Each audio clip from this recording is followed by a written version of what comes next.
Colloquium for the Center for Gender and Global Context, or GenCen.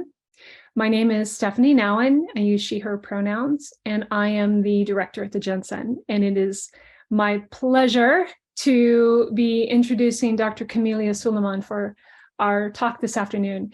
Before I introduce Dr. Suleiman, I just wanted to let everyone know this is the last colloquia we have for this semester, but we are scheduling our monthly colloquia for January, February, and March. So stay tuned for those talks coming up. If you are not on our mailing list and would like to get a bi-weekly newsletter with different activities, including our colloquia series, you can email your request to gencen@msu.edu, and we will be happy to put you on the mailing list for that newsletter. We do try not to send too many emails because I know we're all getting a lot of emails, but and Edwin, our office manager, has kindly put that address in the chat if you want to take a look at that.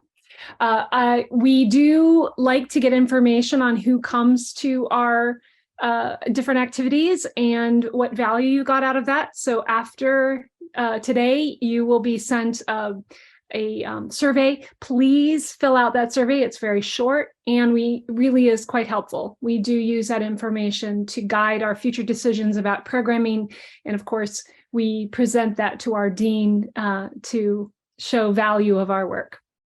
So without further ado, I will introduce Dr. Camelia Suleiman, who comes to us from she's actually a GenCen faculty fellow with us, and also is a professor in the Department of Linguistics, Languages, and Cultures here at MSU. Dr. Suleiman got her PhD in sociolinguistics from Georgetown University. And here at MSU, she teaches courses in global studies and women's studies. Many of her students received nationally recognized scholarships. She also spent time as a visiting professor at the Hebrew University of Jerusalem. A true believer in the superficiality of disciplinary boundaries, Dr. Suleiman draws in her research and teaching from cultural studies, post-structuralism, anthropology, and history. Her research emphasizes the importance of seeing the world through the eyes of the communities she studies. Her interests and publications are in sociolinguistics, communications, and Middle East studies. A Palestinian herself, a steady stream in her writing is the fate of Palestinians in the aftermath of the Nakba and the encounter of the Palestinian narrative with Zionism, Orientalism, and in today's world, American xenophobia. Dr. Suleiman is on the editorial boards of these journals, the Journal of Linguistic Research and the Journal of Social Distress and Homelessness. She's also on the advisory board for the Journal of Analysis of Current Trends in Anti-Semitism. And today she is presenting her research. Her talk is to be Maqdisi in Jerusalem, Palestinian Women Education. And Dr. Suleiman, I hand the mic over to you. Thank you very much, Dr. Nain, for this very kind introduction and for organizing this event. I also thank the audience for coming and to hear about women education, Palestinians, and Maqdisi. I will get to the Maqdisi part during the third part of the presentation because I would like to build in the context. But needless to say, this topic is really very, very close to my heart. Okay. My book came out with the University of Liverpool Press this month. These are my publications. It's on Arabic. And it's a result of spending a semester in 2019, right before COVID, at the Hebrew University and interacting with Palestinians and Jewish students as well at the university. And these are my earlier books. And that's my abstract to talk about the presence of Maqdisis, or people from East Jerusalem, at the Hebrew University, which I will address during the third part of my presentation. I'd like to cite Fadwa Tuqan, the Palestinian poet from Nablus, who said, "I read, therefore I exist," which I thought is very much into today's lecture. And I would like to cite also a student at the Hebrew University in Jerusalem who wrote to me in May 2022. I was teaching a course on Mediterranean women novelists. She said, reading the works of Mediterranean women novelists together as Palestinians and as Jews in Jerusalem is in and by itself an act of feminism. She continues to say, the classroom was an escape into a reality that can be in a city full of borders, both physical and metaphoric. We had this fascinating time together, united by the readings and the discussions they generated. We touched each other's humanity in ways that don't happen, but only in Jerusalem, this third space for us as Jewish and as Palestinian women bonding together can happen. Jerusalem is this remarkable city, like Istanbul for Elif Shafak, the Turkish author from Istanbul. I am aided with my work with three authors, three important books that I consider them important, chronicling the education of Palestinians. I'll start with the oldest one, Tibawi, which is at the bottom. Abdel Latif Tibawi, Arab Education in Mandatory Palestine. He was a teacher and an inspector during the British Mandate, and he chronicles exactly what happened with the education during the British Mandate. So he's an insider, so to speak. The same is with Al-Hajj, Majid Al-Hajj, who's a professor of sociology at Haifa University. He wrote an important book in 1995 on the education for Palestinians inside Israel. And then more lately, Samira Alayan, a professor at the Hebrew University of Jerusalem, Palestinian herself too, from East Jerusalem, talking about education in East Jerusalem, occupation, political power and struggle. And I am amazed at the similarities and the administrative power of the Minister of Education during the mandate. There are lots of different similarities, and during Israel for the Palestinians who received Israeli citizenship, that's Majid al-Hajj, and then for Palestinians in Jerusalem. The techniques are more or less the same, and I could break that down into examples later in my talk. And what you are going to hear from me today is a different narrative about Palestine and the Palestinians. A narrative not of victimhood, but of agency and resilience. A narrative that spans 4 generations of Palestinian women and starts at the turn of the 20th century. So we want to use a third eye, our imagination, and picture to ourselves what life was in order to imagine a future that could be. I will use in this narrative some personal history that spans the lives of 4 generations of women, but I will also provide the larger context. And as I said, I relied a lot on 3 major works on education for Palestinians. I asked my students in women's studies at MSU at the beginning of the semester, if I tell you that I worked hard to get my PhD and that here I am standing in front of you at MSU, could you call me a feminist? The answer was a resounding no. I hope some of my students are here today. I wish to ask them the same question after the talk. I will assume that the audience today knows a few things about Palestinians, so I won't be delving into the details of the historic events. We invoke and remember the past, not merely out of a romantic nostalgia, but in order to inform the present. There is no history other than the history of the present, to revalue the values of the present, to cite Michel Foucault. The narrative starts in Nazareth, Palestine, Ottoman Empire in 1908. My maternal grandmother was born there, not far from this alley, a daughter of an Ottoman Aga.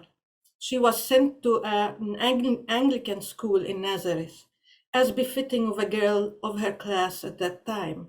She learned Arabic and English in that school. In her youth, she became a teacher in the 1920s in the towns of Tiberias and Bisan. A woman who used a few words. This is what I remember of her. A side table next to her bed with the Bible and the Quran. She read in them alternately before she went to bed. Teaching me how to read the newspaper when I was in second grade. The story of when the Sea of Galilee flooded into the houses when she was a teacher in Tiberias. A story of the big earthquake which shook Palestine in 1927. A lullaby from a different time and space, but which I enjoyed and I sing today to my granddaughters, Ellie and Marcella. It says, your hair, Camelia, is made of gold, which looks like the Sultan's tent when it was set for him. From her balcony, she always pointed at an imposing building on the northwestern hills of Nazareth and told me that it was her school when she was little. By then, the building was an abandoned building. Never the story of the Nakba, never. This had to wait until I was a teenager. And I didn't hear it from her. She was by then long gone. Years later, when I was a student at Georgetown University in DC in the 1990s, I met a Palestinian economist, a distant relative of my father. He was mourning the recent death of his mother, and he told me that my grandmother was his mother's teacher in Bisan in the early 30s. His mother comes from a village near the Jordan Valley, which no longer exists. People in that village, Syrian, were put on trucks that unloaded them at the Jordan River, where they had to cross it by foot to Jordan on the other side in 1948. The expulsion was sudden and people left in a hurry, only with a few necessities, just like in many other Palestinian localities. And what were his mother's necessities, which she could not leave behind as a young woman? Her notebooks from school, with my beautiful grandmother's handwriting on them. Of my paternal grandmother, I won't talk today. Her path was different. She belonged to the landed aristocracy of Palestine in Nazareth, a class that proved itself to be less resilient to the seismic changes that befell Palestine. I want to give a picture of education in Palestine at the turn of the 20th century. At the time of my grandparents, Palestine had a printing press in Jerusalem since 1847, the third in the Middle East after Aleppo and Cairo. Between 1892 to 1909, Jerusalem published 280 books in Arabic and other languages. The urban middle class was solid at that time in the Levant and Egypt. Jerusalem was vibrant too. Journalism was vibrant too. Tens of Russian novels, for example, were translated into Arabic. Many of the translations originated in Palestine. People were reading Pushkin, Gogol, Dostoevsky, Gorky, and Tolstoy in Arabic. To a lesser extent, French literature was translated, and English as well. This is what people read, in addition to the Arabic canon. On the eve of World War I, there were 95 primary schools and 3 secondary in Palestine, teaching almost 8,000 students. About 1,500 of them were girls. The ratio of girls to boys in schools was 1 to 3 in cities and lower in villages. That is from a total population of almost 700,000, 10% of which were Jewish, 10% Christian, and 80% Muslim. In addition to government schools in Ottoman time, modeled after the French since the 19th century, we see schools for girls since at least the 1840s. Europeans flocked into Palestine and Lebanon in particular and invested in education as part of their mission. First the French since the 17th century, then the Russians, then the Germans, English, and Italians. By 1880s, more than 100 schools belonged to 11 different Christian denominations were in Palestine, in addition to the government schools mentioned above. By the 1870s, Jerusalem alone had more than 40 schools belonging to 8 different religious denominations. altogether about 4,000 students and over 200 teachers. In 1858, Beit Jala, a village in the West Bank near Bethlehem, had a Russian Orthodox girls' school that trained women's teachers. Muslim private schools, Kuttab, were also around, and there were about 400 on the eve of World War I. After the British occupation, the number of Muslim schools declined, but they continued to function under the supervision of the Supreme Muslim Council, which was spending about a fifth of its budget on education. Government schools were free during the British Mandate, and the matriculation degree was recognized by British universities. My grandmother had to resign from her teaching position when she got married in 1935. The British Ministry of Education did not allow married women to work as teachers. 4 years later, widowed with 3 children, she tried to go back to teach and was barred. In 1948, urban life as Palestinians knew it came to an end. There were roughly about 11 towns at that time. Many aspects of cultural life were gone too. Journalism came to an end, for example. In addition, 30,000 volumes of manuscripts and periodicals came to Israel's National Library in Jerusalem. Many of these materials were owned by wealthy Palestinians, but only 12,000 are present at the library today. Many manuscripts were stolen during the war in 1948 by catalogers, and they are now in private hands. Today, a minuscule part of this collection is at the library of the Haifa Arab Seminar for Teachers. My mother went to a public school and received a British government education. After 1948, Israel took over the education for the Arabs from the British and decided to open a women's teacher college in Jaffa on the Mediterranean in 1957. The year it opened, my mother won a scholarship to study for 2 years in that college, and she became a teacher. Many years later, in the 1990s, she received an award from the President of Israel, Ezer Weizmann, for being a pioneer in education in Israel. As for myself, at the beginning of my academic career, right after I received my PhD in 2000, I received the Golda Meir Award for Distinguished Women in Academia. One of the most cited quotes of Golda Meir is, "There is no Palestinian people." Well, I am woman, Palestinian. It's not easy. And here I am, bent by years of American racism, but not broken. Far from being broken. My consolation is seeing how the American young, yearning for a better society, understand very well that they have the power to change their society. My other consolation is visiting regularly at the Hebrew University of Jerusalem and getting involved in the education of young people both Palestinian and Israeli Jewish. I want now to tell some stories of Maqdisi women and their experience, or women from Jerusalem getting education at the Hebrew University and their experience. I have to make distinctions between, the distinctions are local distinctions. Palestinians distinguish themselves as such, as Maqdisi, that is of Jerusalem, or from the West Bank, or from the north. Anything north of Jerusalem, minus the West Bank, is called north by people I interact with in Jerusalem and Gaza.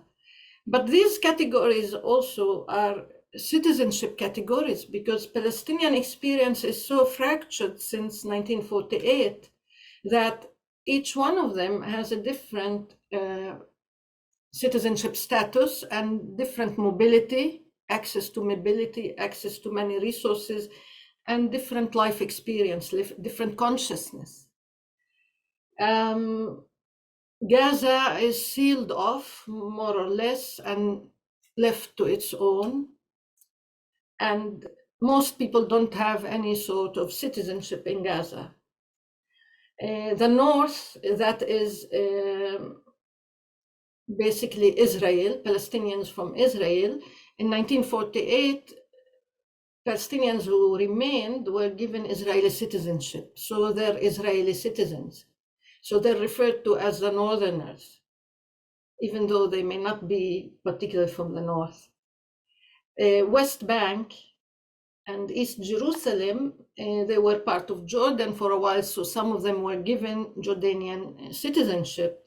But Jordan, after it disengaged from the West Bank in the late 80s, there are no more passports that are given to Palestinians from the West Bank and from East Jerusalem. So many of them find themselves without any citizenship status. Now, what makes Jerusalem different than the West Bank? Jerusalem, as it's defined by the municipality of Jerusalem, has about 500,000 Jews and 330,000 Palestinian Arabs. And most of the Palestinians are residents in their own town. That means they could elect the mayor, participate, but not the Knesset. They're not citizens, most of them. And they have to prove that their center of life is in Jerusalem. Otherwise, they lose their right to be residents of their own city. So the West Bank, on the other, and it's inside the borders, the wall. So because the West Bank is surrounded by a wall that Israel built, and Jerusalem, Palestinians are inside Jerusalem. So when they want to go visit the West Bank or anywhere, they have to go through checkpoints, and mobility is not easy. So they mostly try to find jobs and work in Jerusalem itself. Now, the Hebrew University. The Hebrew University of Jerusalem was built on Mount Scopus in 1925, almost a century after its inauguration by Albert Einstein, by the way. The university had decided to open its doors to Arab Jerusalem. So I'll just show you, Einstein was very much involved from the inception, from the early foundations of the Hebrew University. And in fact, when I arrived in September 2019 to spend a sabbatical at the Hebrew University, the fact that the university now had Arab students from East Jerusalem was on everyone's tongue. Symbolically, one of its more recent buildings has an open view of the village of Isawiya, which is now a neighborhood of Jerusalem, and which is only separated from the walls of the university by a road. It lies on the slopes to the east of the campus. Walking in the corridors of the university, I kept hearing Arabic with a distinctive accent of Jerusalem and its surrounding. Arabic has reclaimed its space in the city through the gates of the fortress for higher education, that is, the Hebrew University of Jerusalem. At the same time, the village of Isawiya was being raided constantly by the Israeli police. One Jewish faculty member lamented that she comes to work with a heavy heart, knowing that while she is working in this esteemed university, next door, literally a few meters away, there exists the harsh reality of the occupation, with its poverty and security raids, an entirely different world. Another sympathetic faculty member commended the Arab students from the village, who probably lose sleep because of these constant raids, yet they come to class the next morning, ready for another day of learning. She wondered what goes on in these young people's minds and asked whether what they are doing constitutes yet another form of sumud, or steadfastness. What I saw for myself when I first arrived, however, was simply the joy of life in the eyes of these young Jerusalemite Arab students. sitting in the cafeteria or in the inner open courtyard of campus, chatting, joking, or playing with their mobile phones. Most were discussing their Hebrew classes and the difficulties they are facing with the language, wondering, for instance, about the difference between two grammatical patterns in Hebrew. It was September, and the academic year hadn't started yet, but students from Arab Jerusalem were taking Hebrew classes dedicated to them and their special needs just before the academic year started. Dania Alami, an East Jerusalem student at the Hebrew University, studied Hebrew in a private institute, one of many which are now frequented by Arab Jerusalemites, before she joined the Hebrew University. Below, she narrates her experience of learning Hebrew. So I start the quote. My encounter with the Hebrew language was full of difficulty. The learning experience was obligatory and not optional. The obligation stemmed from my need to advance in a country where the main language is Hebrew and not my mother tongue. This feeling of obligation, not to use my mother tongue, but to learn Hebrew, aroused a lot of dislike and anger towards the language itself. My lack of confidence when using the language evoked feelings of embarrassment and a hesitance to use it. Arabic was a cornerstone in my identity due to the fact that it was a method of self-expression and communication with the world. Using Hebrew for those purposes under non-optional circumstances, therefore, created for me an identity crisis. Alami expresses her dilemma and challenges in learning the language of the other in order to be able to work and live in her city. She adds, as for my encounter with Zionism and Israeli Jewish citizens, feelings of confusion and discomfort were evoked towards the Israeli Jewish culture we were being taught. The discomfort stemmed from the gaps between my culture and Israeli culture. My encounter with the Zionist ideology was also indirectly expressed in my participation in various discussions in class about politics. The discussions revolved around such subjects, always caused tension. An example includes a discussion about Israel's Independence Day. The intersection between Zionism and Israeli culture and political ideology and beliefs made it difficult to find middle ground between me and my Israeli Jewish classmates. This identity crisis can be explained through my personal need to belong to one collective group. Therefore, my preference was to avoid in-depth interaction with the members of the Israeli community. And that's withdrawal is a very known reaction when someone is faced with a hegemonic discourse. On the 13th of November 2019, tensions were in the air. I end the quote of Alami, sorry. Tensions were in the air in Jerusalem and at the Hebrew University. Israel had launched an attack on Gaza. A student from East Jerusalem described her feelings as follows. I start the quote. Today, as I went walking in the corridors of the Hebrew University, I felt the stares because of the rockets coming from Gaza and the killing of the Hamas leader, Nuhad Abu al-Ata. I feel the stares. They unsettle me. 2015 was a difficult time. It was the time of knives. But Jerusalem is always tense. This is normal.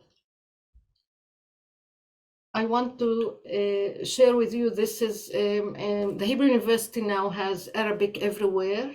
So this is, for example, a cafeteria. It has Hebrew and Arabic.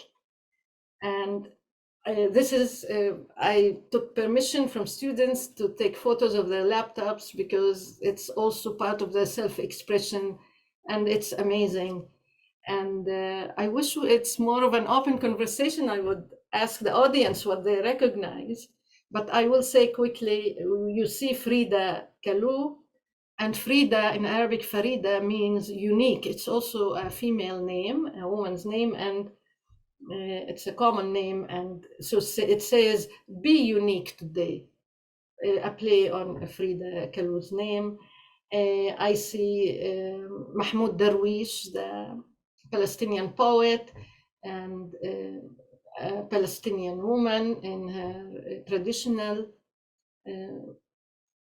garb, and girls power, and Ghassan Kanafani, a Palestinian novelist, and then a tree and a word underneath it, a phrase that says, we are remaining as long as Za'atar, the time, and thyme, th, and olives are there. And that's another one on their bags, and I like it. It takes a line from Mahmoud Darwish, one of them, that says, beautiful women are those who are strong, and then to Jerusalem, peace is coming. And then they're using the strudel instead of saying atin, which is coming in Arabic, so they're playing on the words. It's just light-hearted and beautiful. And that's the nature of the city of Jerusalem. This picture is taken from Abu Dis, east of the old city of Jerusalem. So I was here technically in the West Bank when I took this picture, and this wall separates Jerusalem from the West Bank.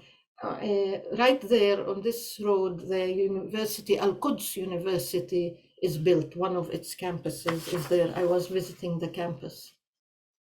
But I had to go through checkpoints and waiting in the car, etc. As I said, mobility is not easy.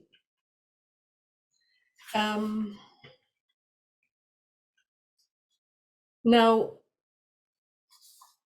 most Arab Jerusalem students I talk to prefer to be called Maqdisi and Maqdisiya for women, literally of Bayt al-Maqdis, which is one of the names of Jerusalem, the Islamic name, and it's used formally. I asked some of them, why do you call yourself Maqdisi of Bayt al-Maqdis and not Qudsi from Al-Quds, which is the more common name of Jerusalem in Arabic?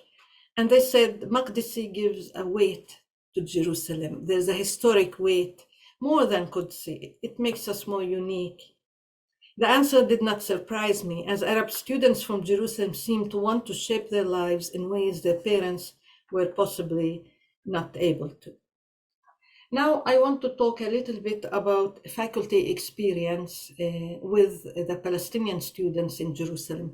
Now, the presence of East Jerusalem students is about 3-4 years old in the university. It's not, they used not to be at the Hebrew University, though Palestinians from the north, now I'm using the terminology, have been a presence since at least the 1970s.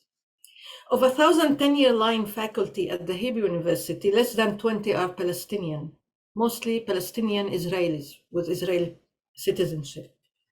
I met Bana Shogri, a young Arab faculty member from the north, in the law school on 4 December 2019. At the time of the interview, she was working as a research fellow at the Hebrew University while pursuing her doctorate in law on Palestinian women's cause lawyering in the Jewish state. Shogri is fully bilingual, as she was one of the first Arabs to study in a Jewish high school. She says that her program, she was working in a program that supports Palestinian students at the Hebrew University, and particularly from East Jerusalem. She says that it became a model program because of its success to other universities to emulate. But she also says more women come to us. The challenge is more serious for women. Women cannot afford failure. They have more pressure to succeed.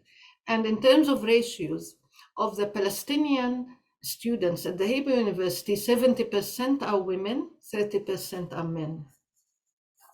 As for the Arabic department itself, according to a faculty member, most Arab students in the Arabic department are now from East Jerusalem and not from the north.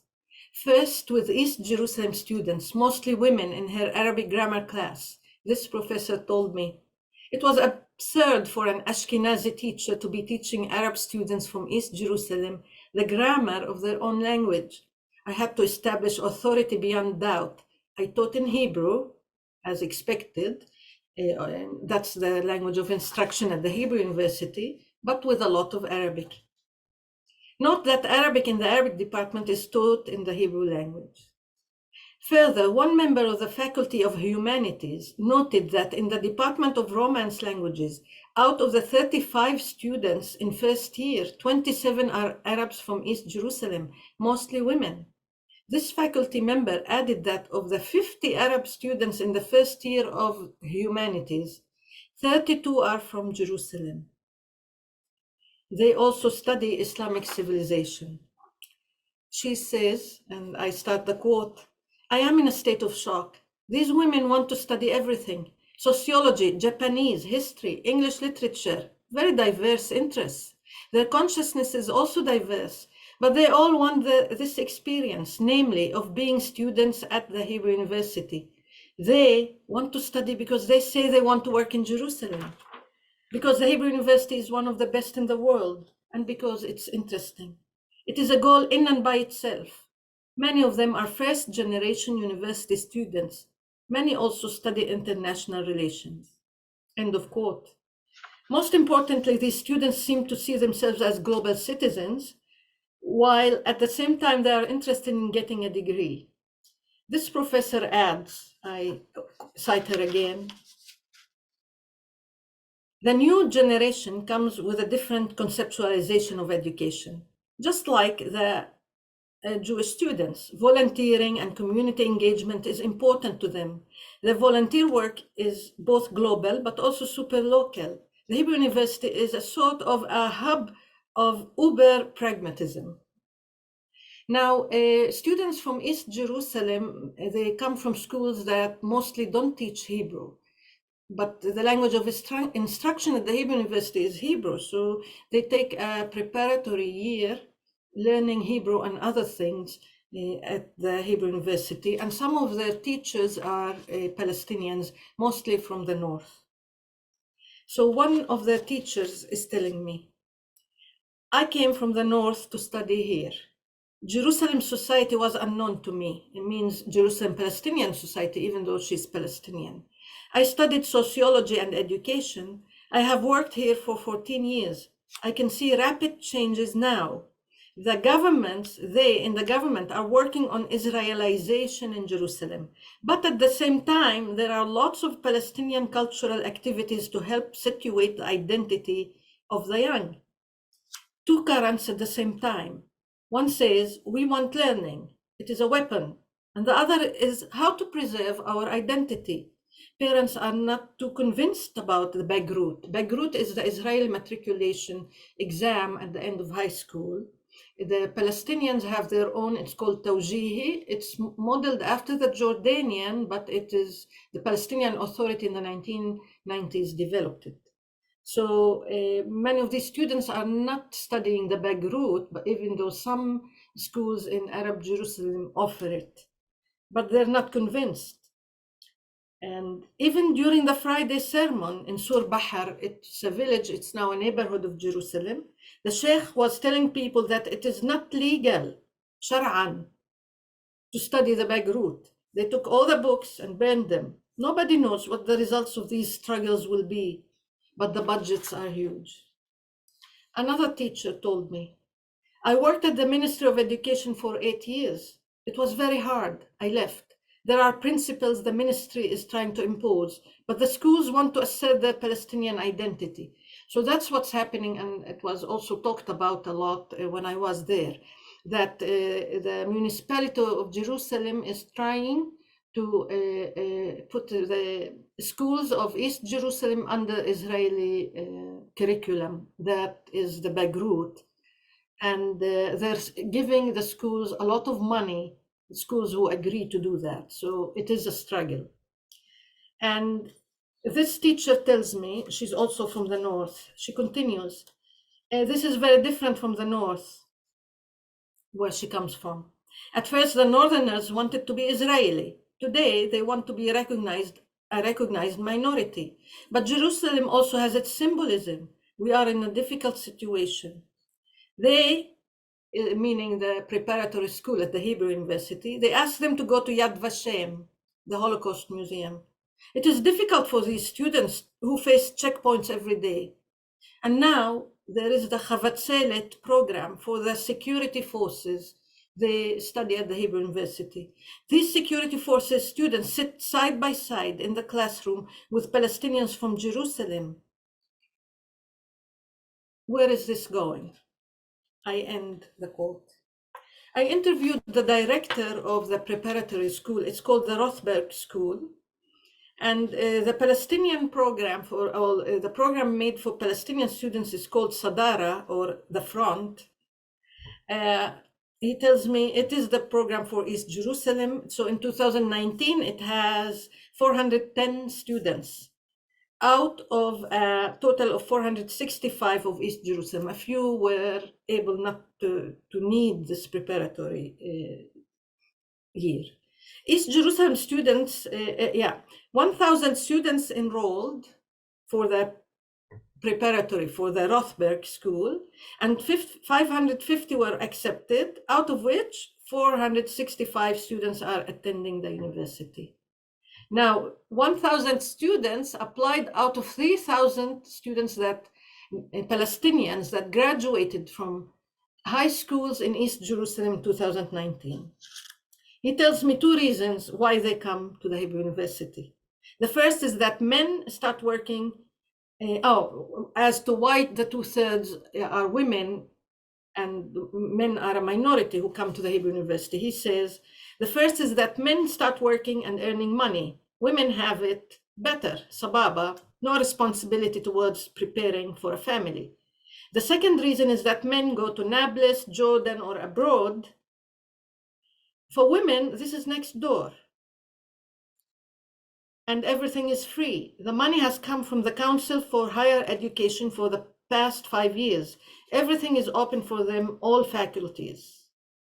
So in other words, the government approved 5 years ago, that's from 2019, millions of Israeli shekels to the education of East Jerusalem. And they sent it to the Council for Higher Education, and the council sends the money to the Hebrew University, other universities, as tuition waivers for Palestinians from East Jerusalem. Now, of the preparatory school, 53% are continuing, and that's a good number. I also met the director of the Palestinian program, not just the general Rothberg school, and he told me, at Rothberg, everything is in Hebrew except for one course which helps them bridge the gap. They study government and basics in citizenship. They have to understand where they are.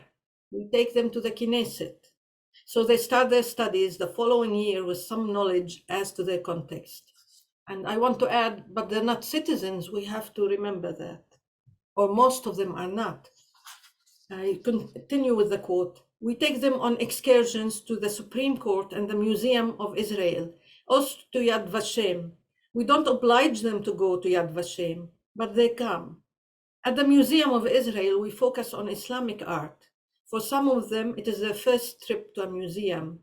We are experimenting. It is a population we don't know a lot about. And that's, for me, that's scary to think of. It's a population that has been around since 1967 under Israeli rule. But he says we don't know much about. Roughly 50%, I continue, roughly 50% continue with us. Some also keep in touch. Now, what their school day looks like, it's an intensive year. Every day from 8:30 in the morning to 6 in the evening. 14 hours a week of Hebrew, 12 of English, and for sciences, 11 hours of math and 10 of physics or chemistry. It is a very successful program, but we have difficulties. I want to end this talk with what happened in the class I was co-teaching. I'm sorry.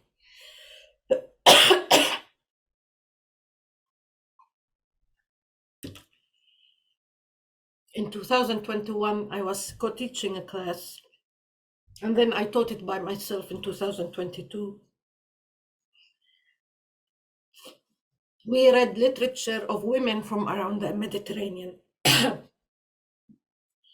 When we read Sahar Khalifa, the Palestinian novelist, well, half the class was Jewish women and half was Palestinian women, mostly from East Jerusalem.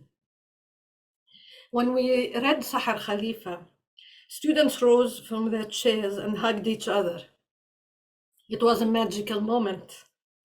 Not only that, but Jewish students were apologizing to the Palestinian students. This is the power of learning. This is the power of learning together in the city of Jerusalem. I want to end with, we read the other, therefore we exist. Playing on Fadwa Tuqan's, I read, therefore I exist.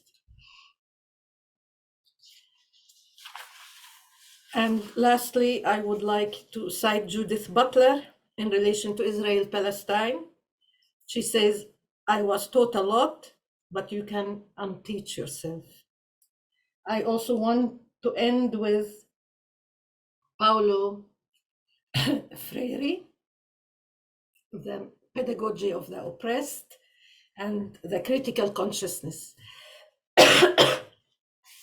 I believe that these students, both Palestinians and Jewish, have critical consciousness necessary for growth and learning and living together. And thank you for listening to me.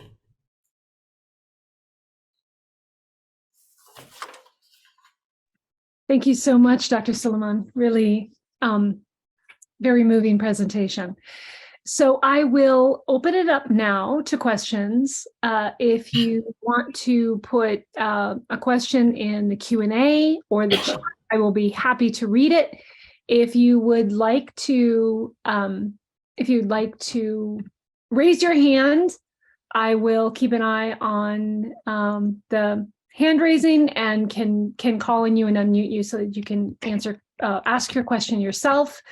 And just as a reminder, I just posted the Qualtrics survey that we would like everyone to respond to provide us with information about who you are, how you found out about the GenCen Colloquia series, and what you got out of today's talk.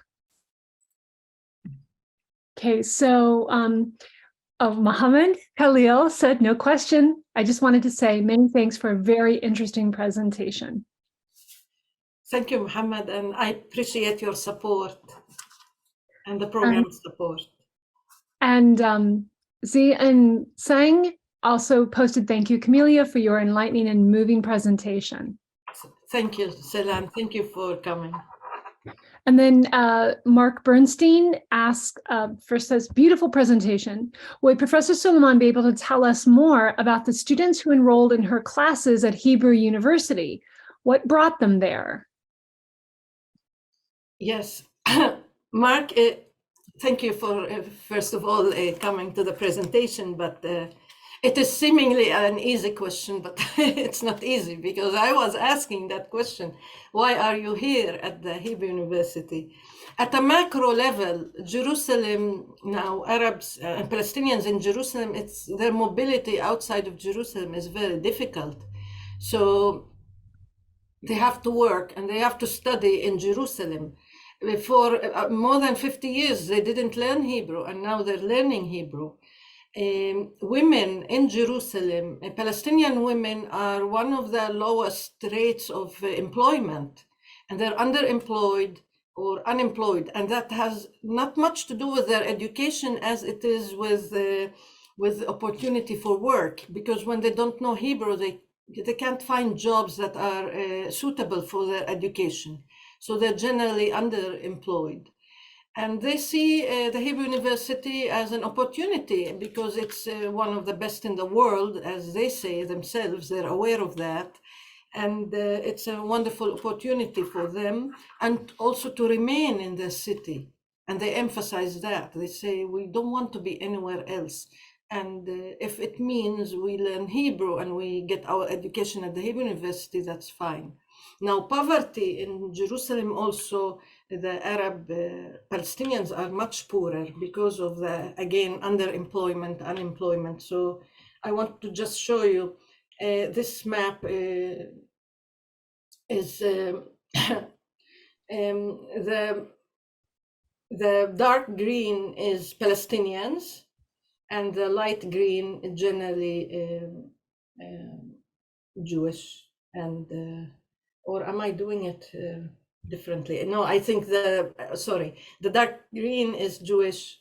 Light green has a lot of the Arab population. Do you want to share your screen, Camelia? I'm not sharing a screen. No. How did that happen? Can you? Was I sharing it before? Yes, it was during your presentation. Yes. Good. Here we go. We can see now. Okay. Well, actually, the green is the 1967. The light green is what the east part of Jerusalem that became part of Israel after 1967. But I want to show that here are this color. What do we call this color? This is where the Arab neighborhoods are, Palestinian neighborhoods. Orangey? Orangey, yeah, that probably works. Yeah.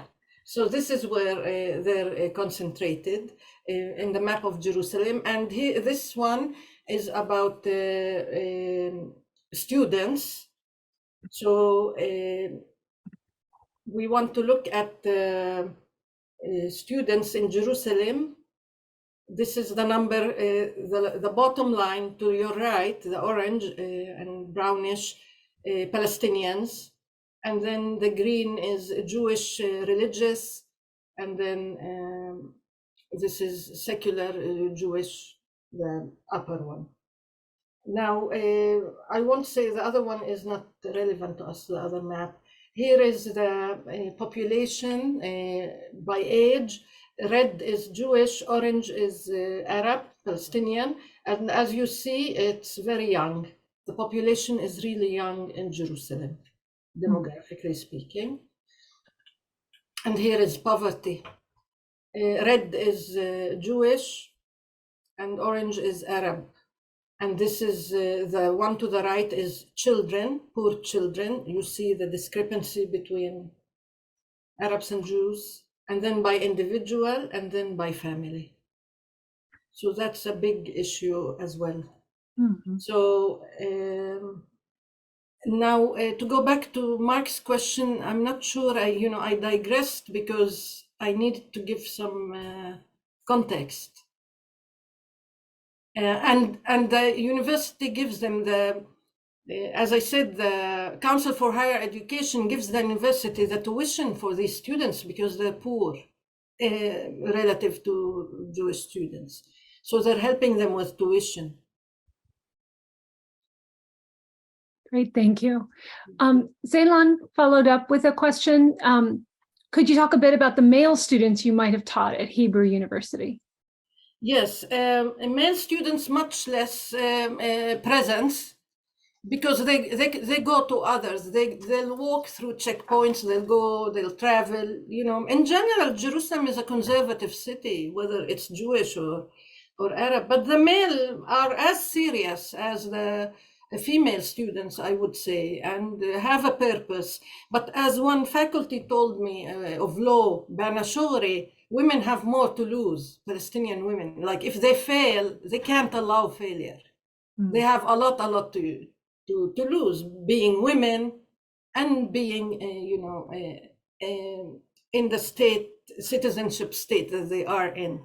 So they have a lot more to lose. So they take it more seriously as a result. But I was impressed also with the men who were there. Okay, I will, Haley Tran has their hand up. So Haley, do you want to go ahead and ask your question? Oh, sorry, I didn't mean to have it up, but I just want to say thank you for the talk. It was amazing to hear about your experience and just all your insights. Thank you so much, Haley, for coming. So let's see, Salah asked the question, thank you for your presentation. Such a complex situation for the Palestinian students who have such limited opportunities. What is the Israeli official policy on education for Palestinians living under the military occupation? That's a difficult question. Is that Gaza and the West Bank? Because, Palestinians are so fragmented. Or is that East Jerusalem? Let me talk about East Jerusalem, and then if you want to ask me more, I'll answer. I'll try to answer. In East Jerusalem, Israel is trying to convince them, the schools there, to adopt the Israeli curriculum. And some schools, because of the money that it's involved, they give them nice classrooms and beautiful schools. They're accepting the money, but there is interference of what gets taught. So that's the problem from the point of view of the East Jerusalem people. Another problem is if they go with the Tawjihi, that is the Palestinian curriculum, because it's East Jerusalem and it's under jurisdiction of Israel, Israel looks at these textbooks and literally they're called the white pages. You open any textbook, history or Arabic language or anything, lots and lots of white pages that Israel censored. Israel thinks it, or the Israeli Minister of Education thinks it shouldn't be this material in textbooks in Jerusalem. So Palestinian students also in Jerusalem schools that are studying for Tawjih, they don't even get the entire curriculum because of these white pages. And I saw these books, they're really white pages, I mean, physically speaking. But then they have to do the Tawjihi exam and so on. Now, to go to higher education, the Hebrew University, that is a few years ago, started accepting the Tawjihi as well. So they're saying, okay, you're not doing the Bagrut, most schools in East Jerusalem, okay, we'll take your Tawjihi. And that was unprecedented before at the Hebrew University. You have to go through the Israeli curriculum and then go to college in Israel. Now they lifted that up, but then what is it missing? The most missing part of it is the Hebrew language. So they do this preparation year in which they give them intensive Hebrew, but they also do at the Hebrew University, they support them so that they don't have attrition. So in first year, they will have a bilingual course that will help them bridge. So we'll have a professor, and as you saw, most professors are Jewish, so they'll get mostly a TA who knows Arabic. Most Jewish professors don't know Arabic, but they'll get a TA and have these bridging courses. They also have support groups. They pair them with Jewish students to study together, and they're putting a lot of effort and money. Now, the administration of the university, you don't know what administrators are thinking. Faced with privatization and neoliberalism, they're losing money, and this money is coming on behalf of these students. They're taking them. So it's refreshing the economy of the university, so to speak. But there are also many people and many faculty who believe in this mission that, we want to help these students in their education. Ironically, it's some of the Palestinian professors at the university were against it because it's then living with the occupation, accepting the occupation, etc. But I think if they read well, if they give these students agency, or give them the confidence that they're agents of their own worlds, I think they're doing fine, these students, to go back to Paulo Freire's critical consciousness. And they do have that critical consciousness. Just as our students here at MSU, and I've been teaching for a while now, and I see a difference in the past few years. My students are developing more and more critical consciousness that is necessary for learning, that I didn't necessarily see before when I was teaching in American institutions.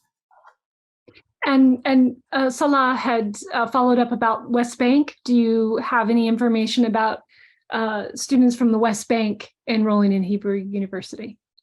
Generally, they don't because of the checkpoints and all these issues. If they do, they most of the time they have residency in Jerusalem because that's what's happening in Jerusalem. To prove that you are from Jerusalem as a Palestinian, you have to show that you are paying electricity bills, etc., etc. But you're not allowed expansion to build a second floor, to buy another house, etc. So the family expands in the West Bank, but they will always leave a house in Jerusalem for family members to go to it so that they don't lose the right for residency in their own city. So many of them, the family may be in the West Bank, but they're letting their children stay in the house in Jerusalem and go to the Hebrew University to maintain residency and not to lose the house as well. Okay. Deborah Margolis asks, thank you very much, Camelia. I will be sending my daughter the picture of the backpack. She has the same yellow backpack as the one pictured. What was the double meaning of the @ symbol? And can you please explain again why this generation is calling themselves Maqdisi while their parents are Qudsi? First of all, it's okay. I'll answer the first one, and it's on the light-hearted side. That's why I like it. I don't want to make my presentation gloomy. And للقدس سلام آت, it shows, engagement in global citizenship, so to speak, because atin in Arabic, coming, they wrote it with the strudel, at, and then they put the nonation in Arabic. So it reads atin, coming. And it's from a Fairuz song in 1967. Fairuz from Lebanon, the Lebanese singer, sang a song, very sad song about Jerusalem, but she concludes with Jerusalem, peace is coming to Jerusalem. So it's just the play on words, and it's just a beautiful example. And the second one, Deborah, I forgot the second question, I'm sorry. Can you explain again why this generation is calling themselves Maqdisi instead of Qudsi? Yes, of course, as a true ethnographer, I try to be a true ethnographer, and I'm not from Jerusalem, so I'm an outsider. I ask them, so why are you calling yourselves Maqdisi? Well, and different answers. One is, it gives a historic weight. We are special. Jerusalem is special, etc. But there is also the notion of against the Northerners. They tell me, oh, the Northerners want to call themselves Palestinians. Okay, fine, we'll call ourselves Maqdisi. And as to why not Qudsi, I frankly think also Maqdisi sounds nicer in Arabic. So I don't know. But Northerners, like people like me, I'm a Northerner to them. What happened is in the 1990s, with the Oslo talks, Israeli society opened up also, and there was a lot of dialogue. And the Palestinians inside Israel started saying, we are Palestinian. At first, we didn't use that word. There was too much of a price to pay if you say I'm Palestinian. So you just don't identify. But in the 1990s, it became okay to say we're Palestinian. So they started saying we're Palestinian. And here come East Jerusalem people, and they say, okay, you're calling yourself Palestinians, fine. Well, then we're Maqdisi. I have to say, if you want to go back to the 3 books about education in Palestine, that what Samira Alyan at the Hebrew University, what she says in her book about education and schools in East Jerusalem is that Israel is attempting at Israelization of the community, just as it did to the Palestinians inside Israel earlier on in the 1960s, 70s, 80s. And Majid Al-Haj from Haifa University wrote a book about that in the 1990s, the attempts at Israelizing the Palestinians of Israel. But Al-Haj concludes that these attempts failed, that they still state and they have a strong sense of their identity as Palestinians, even though they're bilingual, fully bilingual, and they're integrated in Israeli institutions. Now, socioeconomically speaking, they're doing better, the Northerners, because they've been integrated in Israeli economy for longer. They don't have the type of poverty that East Jerusalem people have. And they have 1 or 2 generations of education in Israeli higher education above the East Jerusalemites. They've done that before. But now most of the people from East Jerusalem, their first generation higher education, according to the director of the preparatory school, he told me that. Thank you. So Ellie McElwee asks, you mentioned that the students were hungry to learn and were enrolled to study a variety of subjects. Yes. In your experience, did you notice a trend or subject that students were especially interested in? That's an excellent question. They're interested in everything, and all faculties, all departments are open to them. So I have to say that. So they got also physics, engineering, medicine, science, and and again, the majority is women, and many of them are in STEM, what we call here STEM. And I didn't address that because the campus is not the same. The main campus that is Mount Scopus is social sciences and law and humanities. And the other campus is more sciences and medical, and the medical school is even a third one. They study languages. For example, many of them I met, they went to Italy, Europe, many other places to study in the summers. They got scholarships and they wanted to go and they went. But you see, the faculty are helping them because they don't have passports sometimes. Or so they're having just a certificate or that allows them to travel document is called. They take them to the Ministry of Interior and they go all the bureaucracy to support them, to help them get out and do a summer abroad, just to see the world a little bit. And I hope that answers your question, Ellie. So El Taverna asks, a wonderful informative presentation. Would you be able to talk a little bit more about the language barrier issues? As someone who is interested in language pedagogy, I would like to hear more. Yes, yeah. The language barrier is that they don't know Hebrew, and the language of instruction at higher education in Israel in general, all Israeli universities is Hebrew. Even the Arabic departments teach in Hebrew. They don't teach in Arabic. And that's a policy. So when they come, they have in 1 year, they have to do a lot to get to, when you're reading an academic article or listening to a lecture, you have to have a high level of proficiency.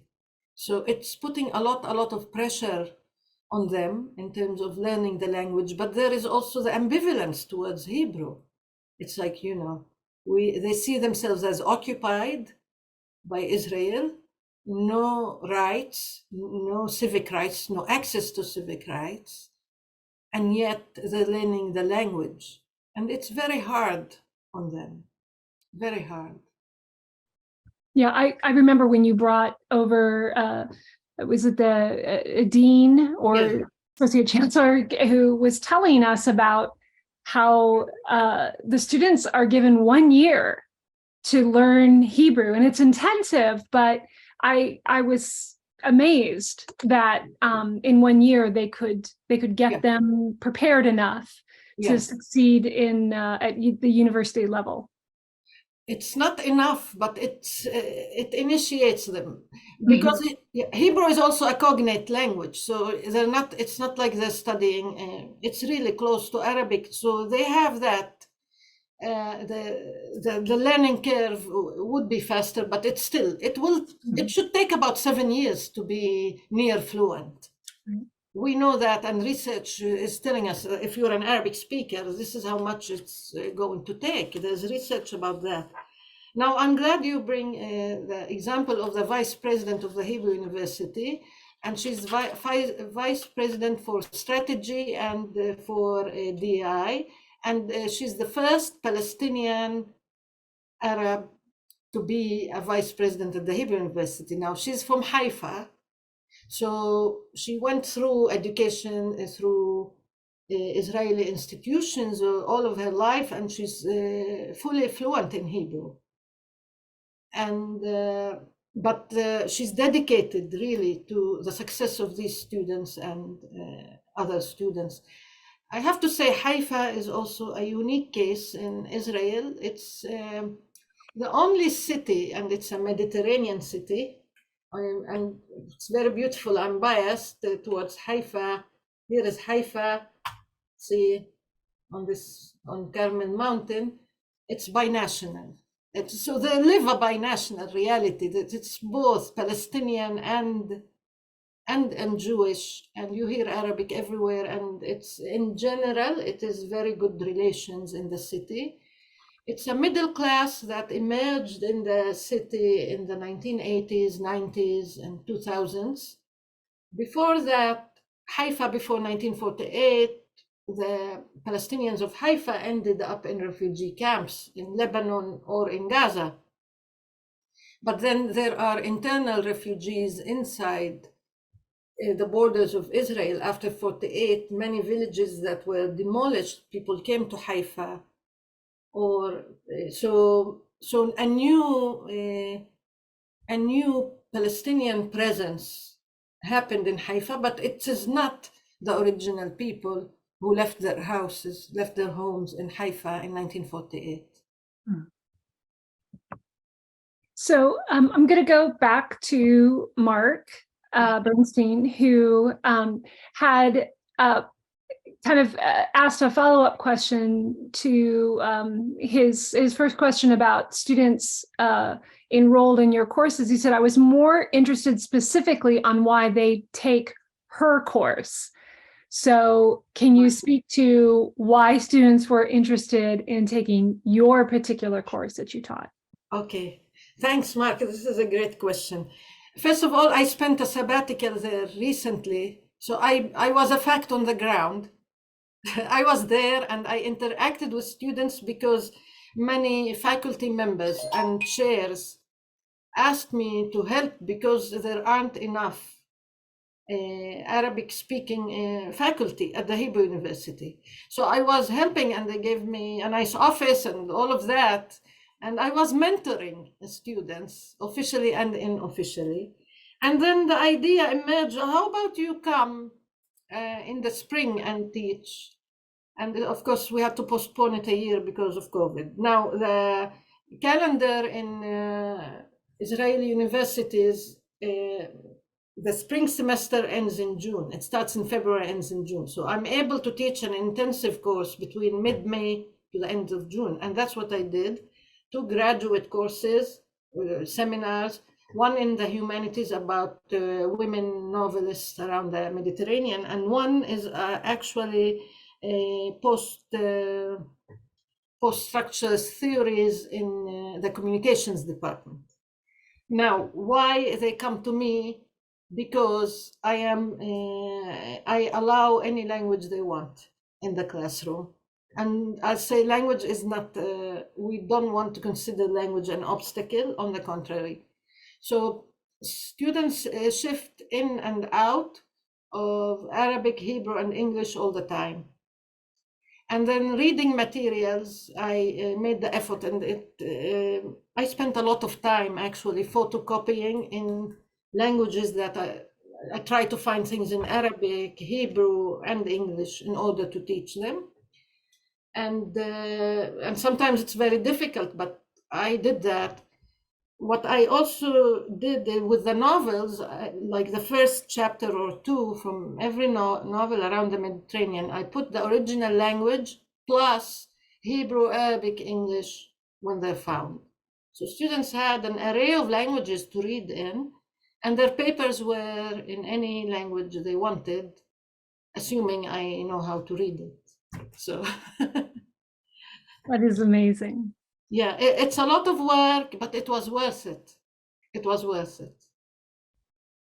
So Mark also asked, my impressions may be dated, but it has been my experience that the Jewish and Palestinian students don't mix at Hebrew University. Would you also be able to comment on this segregation between Jewish and Palestinian students? What are the structural and psychological barriers to better integration?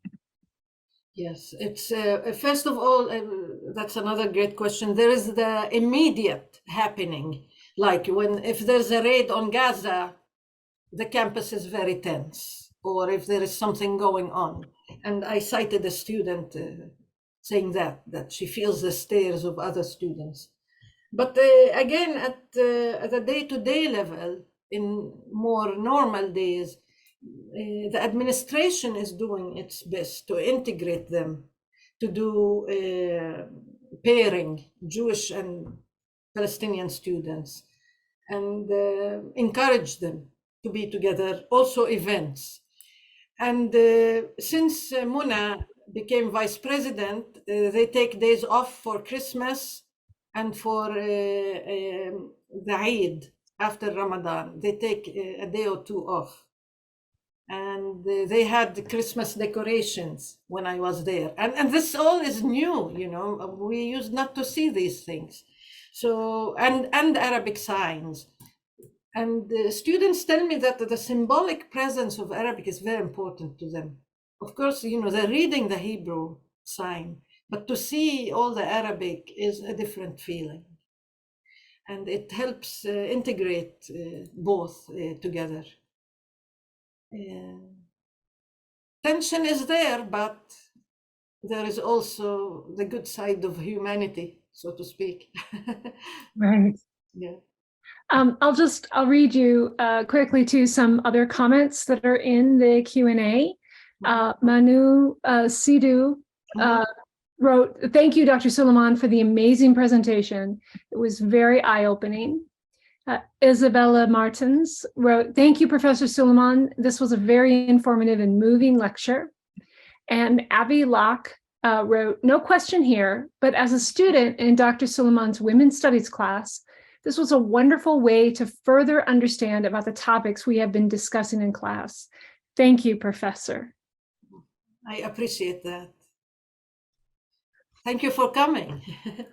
I think it's a real testament to your teaching, Dr. Suleiman, when your students who don't have to come to this particular event to hear you speak still show up. So that's very nice. Are there any other questions or I don't know, anything else? Oh, Jessica Saba just asked, thank you so much for this presentation. The way you spoke about the Maqdisi students and their relationship with the Hebrew language reminds me of W.E.B. Du Bois's concept of double consciousness. I'm wondering if you could speak to how Maqdisi students negotiate this. I also wonder if your classroom was a place that supported this process for students. Yes. Thank you, Jessica, for this great question. I'll talk again about my classroom first, because, as I said, language was not an issue. And even I had at some point an angry male Jewish student saying, I don't understand Arabic. So I smiled at him and I said, what language would you like me to speak now? And he said in Hebrew. I said, okay, I'll translate to Hebrew. I don't want you to be upset, for example. So I was able to diffuse it, so to speak.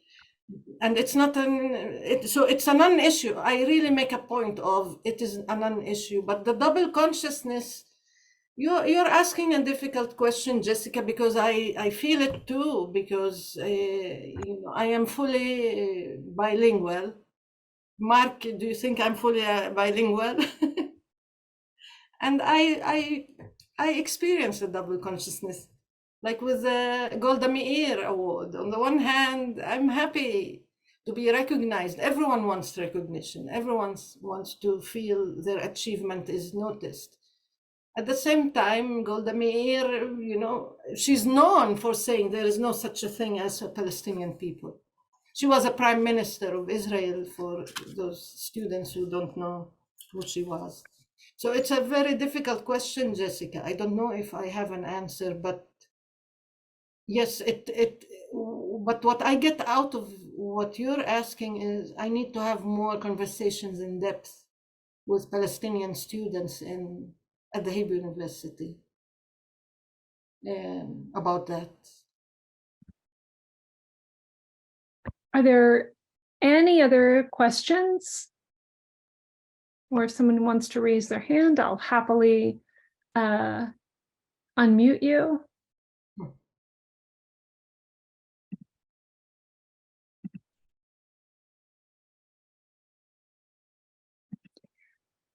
Okay, I'm going to take that silence as intellectual satisfaction that people are now full up with this really amazing experience. I mean, this is what I appreciate about you sharing your work, Camelia, was that it was so deep in your own experience and then the experience of your students. And it's hopefully in presenting to this audience, it's giving you some food for thought as well. So thank you all again for coming. And again, we will have, check out our website. Our events page button is at the bottom, or sign up for the newsletter so you can find out about next semester's Colloquia series. And thank you so much, Dr. Suleiman. We really appreciate your time and your sharing your experience with us. Thank you so much for organizing this, and thank you for coming to the lecture. I really appreciate all of that. Take care, everyone.